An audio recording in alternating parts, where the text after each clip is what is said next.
Tell me what you're guilty of. It's what you accuse the Jews of. Occupation.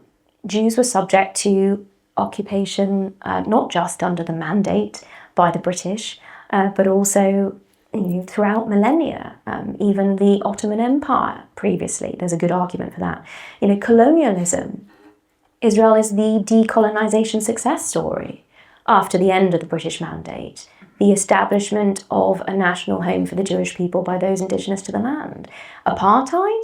Well, I can tell you where the real apartheid is, because I was just in the West Bank on the week before last, and I drove past big red signs that warned any Israeli not to go into Area A on pain of committing a criminal offence. Now, they don't actually mean any Israeli. That's the thing. Everybody knows what they really refer to is Israeli Jews, because Arab Israelis go back and forth into Area A, which is entirely controlled by the Palestinian Autonomy, the PA, the Palestinian Authority.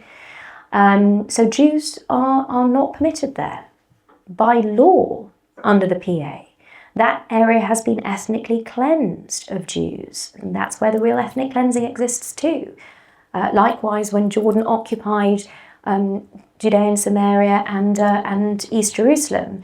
And then we come on to this concept of genocide.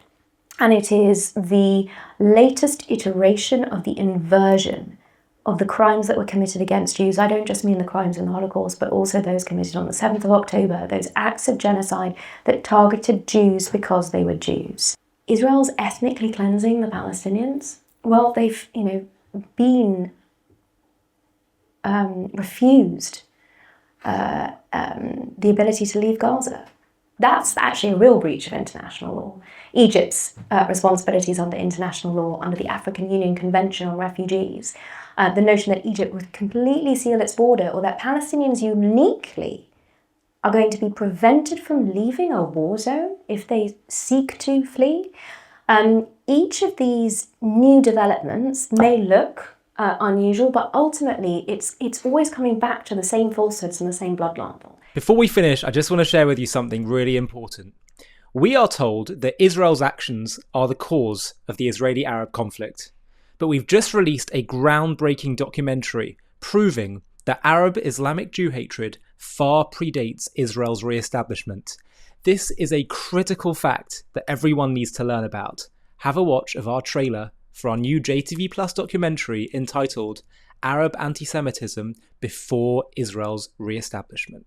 Picture yourself, it's 1834 and you're a Jew living in Tzfat, which is a northern city in Israel, then under the Ottoman Empire. Your family is part of this ancient city's spiritual heart for generations. You study Torah, you trade in the market, and live quietly among your Arab neighbours. But one day, a mob storms your street, shouting, "Kill the Jews!" Your home is looted, your synagogue burned, your loved ones beaten. This isn't about Israel. Israel won't exist for 114 years. This isn't about settlements, the IDF, or the 1948 displacements. This is raw, violent hatred aimed at you for being a Jew. And it's not just in Palestine, it's part of a centuries-old story of anti-Semitism woven into Arab and Islamic history, from the dawn of Islam to the streets of Hebron. The claim that this conflict began with Israel's creation, the Nakba, or modern policies, is a farce, a distortion that collapses under history's magnifying glass. Welcome to JTV Plus. I'm Ollie Annisfeld, and today we're uncovering a history too often buried, the relentless anti-Semitism among Arabs in Palestine before 1948, rooted in a broader Arab and Muslim hostility that began with Islam's inception in the 7th century.